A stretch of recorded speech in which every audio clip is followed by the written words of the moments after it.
ভাইজান, যাদেরকে সংবিধানের চতুর্থ স্তম্ভ বলা হয় এবং ভাঙড়ে একাধিক থানা হয়েছে এবং একাধিক পুলিশ প্রশাসন রয়েছে এবং কলকাতা পুলিশের আন্ডারে থাকা সত্ত্বেও শাসকের লেজেল বাহিনী কিভাবে সাংবাদিকদের ওপর আক্রমণ করছে ও আবার থানার সামনে না, এরা কোন পর্যায়ে পৌঁছেছে?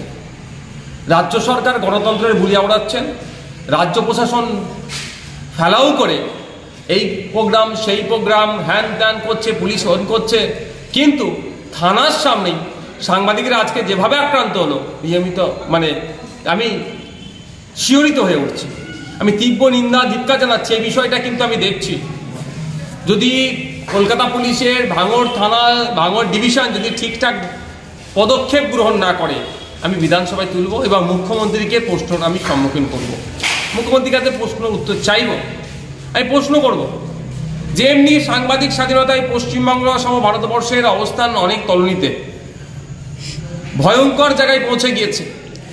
180টি দেশের মধ্যে 159 র্যাঙ্কে আমরা সাংবাদিক স্বাধীনতায়। আর আপনি একটা খবর করছেন সাংবাদিক আমার বিপক্ষে যেতেই পারে, আমার পক্ষে আসবে সবটাই আশা করা আমার বৃথা। তো বিপক্ষে যাওয়ার জন্য আমি আপনাদের আক্রমণ করবো, আপনাদেরকে প্রাণঘাতী হামলা চালাবো আবার থানার সামনে? এটা কোন লেভেলের অসভ্যতা আমি চরমেরা পৌঁছেছে। এদের জবাব আগামী দিনে দিতে হবে। মানুষ তো দিচ্ছে না জবাব। সাংবাদিক বন্ধুদেরকে বলবো নিরপেক্ষতা বজায় রেখে আপনারা এদের দুর্নীতির বিরুদ্ধে লড়াই করে যান। ইভেন নওশাদ সিদ্দিকী আমারও ভুল হলে আমারও আপনারা সমালোচনা করবেন। আপনারা সমালোচনা করলে আমি মনে করবো আমরা ভুলটাকে আমি ঠিক করে শুধরে দেবো। আর পুলিশ প্রশাসন যদি ওই চাটুকারিতার করে তাহলে পুলিশ প্রশাসনকে কিন্তু জবাব দিতে হবে, কারণ থানার সামনে ঘটনা ঘটেছে এবং সিসিটিভি ফুটেজে সম্পূর্ণভাবে দেখা যাচ্ছে কে বা কারা। শওকত সাহেবের এক চালাক আপনার আহসান সাহেব, তার নেতৃত্বে যেভাবে হয়েছে আমি ভেবে পাচ্ছি না।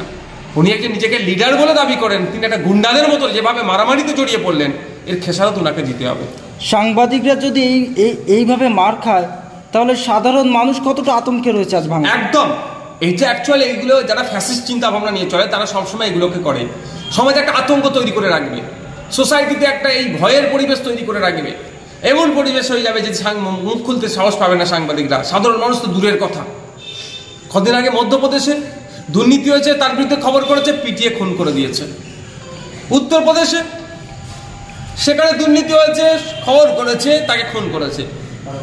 আসামে মুখ্যমন্ত্রীর দুর্নীতির বিরুদ্ধে খবর করেছে, তাকে গ্রেফতার করেছে। আবার নাকি তাকে দ্বিতীয়বার তাকে জামিন হয়ে গেছে, আবার নাকি তাকে বিভিন্ন ধারায় কেস করে তাকে গ্রেফতার করেছে। আর পশ্চিমবাংলা দেখুন, তৃণমূল কংগ্রেস দুর্নীতি করবে, অন্যায় করবে, মিথ্যা প্রচার করবে, তার বিরুদ্ধে এদিকে খবর করে।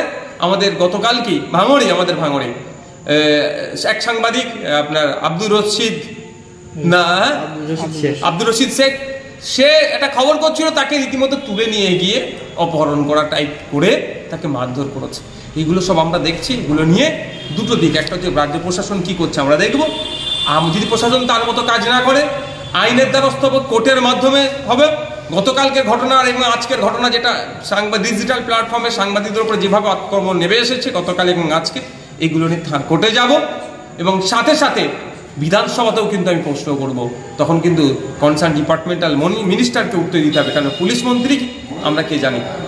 কিন্তু এই রশিদকে তুলে নিয়ে যাওয়ার পরে পুরো থানার সামনে থেকেই তুলে নিয়ে গিয়েছে, গিয়ে মারধর করেছে, কিন্তু পুলিশ 24 ঘন্টা পার হয়ে গেছে, এখনো কোনো অ্যাকশন নিল না। আমরা তো দেখছি, আমাদের কাছে এখনো খবর আছে, আমরা খবর নিচ্ছি, দেখছি পুলিশ কি নিচ্ছে কি নিচ্ছে না।